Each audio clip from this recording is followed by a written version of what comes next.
Hi viewers, welcome to Karan-Dees. இன்றைக்கி நம்ம பார்க்க போகிற ரெசிபி கிறிஸ்பி மயோ பொட்டேட்டோ. இது செய்கிறதுக்கு தேவையான பொருட்கள் என்னென்னு பார்க்கலாம் வாங்க. முதல்ல நான் 2 உருளைக்கிழங்கு எடுத்து வச்சுருக்கேன். இந்த உருளைக்கிழங்கு நம்ம அவிச்சு எடுத்துக்கணும். பட் அவிக்கிறதுக்கு முன்னாடி இதை ரொம்ப நல்லா க்ளீன் பண்ணிடணும். ஏன்னு சொன்னால் நம்ம இதில் இருக்க தோலை உரிக்க போகிறது இல்லை. அதால் அந்த தோலில் காலுக்கெல்லாம் போகிற மாதிரி நல்லா க்ளீன் பண்ணிட்டு தான் அவிச்சு எடுத்துக்கணும்.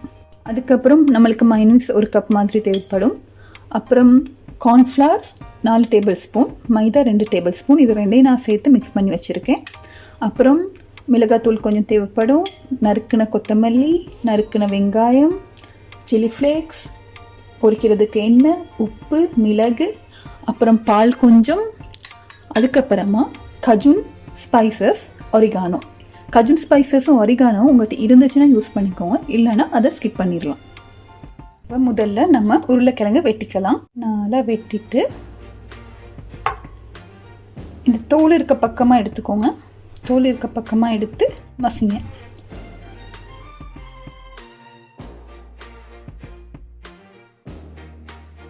ரொம்பவும் மசிஞ்சிடக்கூடாது, ஒரு ஹாஃபுக்கு மாதிரி மசிச்சிங்கன்னா போதும்.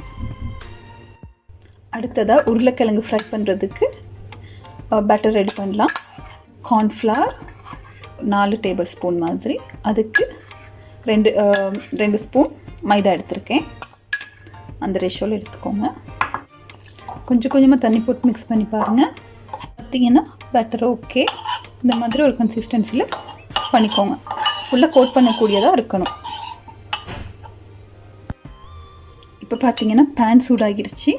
அதுக்கு முன்னாடி நம்ம இந்த உருளைக்கிழங்கு எடுத்து இந்த பேட்டருக்குள்ளே போட்டு இப்படி ஃபுல்லாக கோட் பண்ணி எடுக்கணும். நான் இன்றைக்கி ஷாலோ ஃப்ரை தான் பண்ண போகிறேன். எடுத்து வெயிலில் வச்சுருவேன்.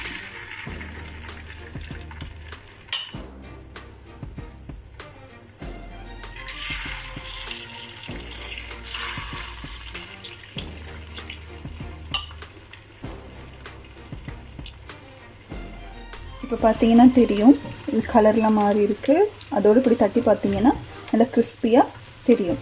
இந்த ஸ்டேஜில் நம்ம இதை இன்னொரு பாத்திரத்துக்கு மாற்றிக்கலாம். இப்போ பார்த்தீங்கன்னா mayonnaise யூஸ் பண்ணி நம்ம ஒரு டிப்பிங் பட்டர் மாதிரி பண்ண போகிறோம்.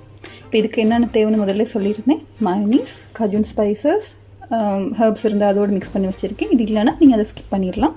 அப்புறம் பால் கொஞ்சம், மிளகாத்தூள் கொஞ்சம், உப்பு, மிளகு, சில்லி ஃப்ளேக்ஸ், இவ்வளோ தான் இது பண்ணுறதுக்கு தேவையானது. முதல்ல நம்ம mayonnaise எடுத்து போடலாம்.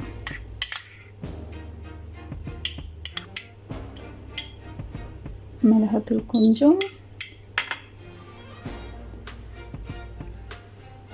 ஸ்பைசஸ் கொஞ்சம், கஜுன் ஸ்பைசஸ், அப்புறம் உப்பு கொஞ்சம் போட்டுக்கலாம். இப்போ நீங்கள் உங்களோட டேஸ்ட்டை பார்த்து அட்ஜஸ்ட் பண்ணிக்கலாம். அடுத்து சில்லி ஃப்ளேக்ஸ்,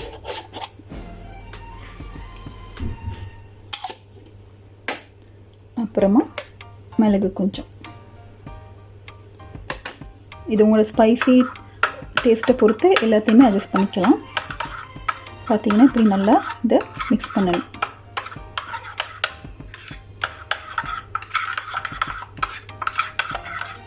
இப்போ நம்ம இதை நம்ம க்ரீமி டெக்ஸ்சருக்கு எடுக்கணும். அதுக்காக என்ன பண்ணணும்னா, பால் எடுத்து வச்சுருக்கேன். அந்த பாலை இதில் கொஞ்சம் கொஞ்சம் போட்டு இதை ஒரு க்ரீமி டெக்ஸ்சராக மாற்றிக்கணும். பார்த்திங்கன்னா தெரியும்.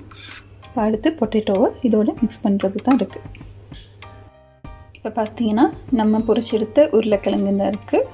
இதுதான் நல்லா கிறிஸ்பியாக இருக்குது. இப்போ அதுக்கு மேலால்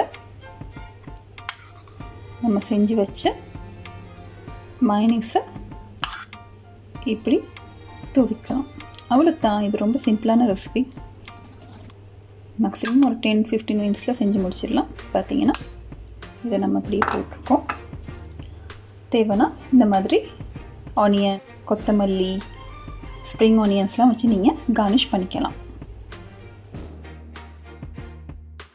இந்த ரெசிபி உங்களுக்கு பிடிச்சிருந்தா லைக் பண்ணுங்கள், கமெண்ட் பண்ணுங்கள், ஷேர் பண்ணுங்கள்.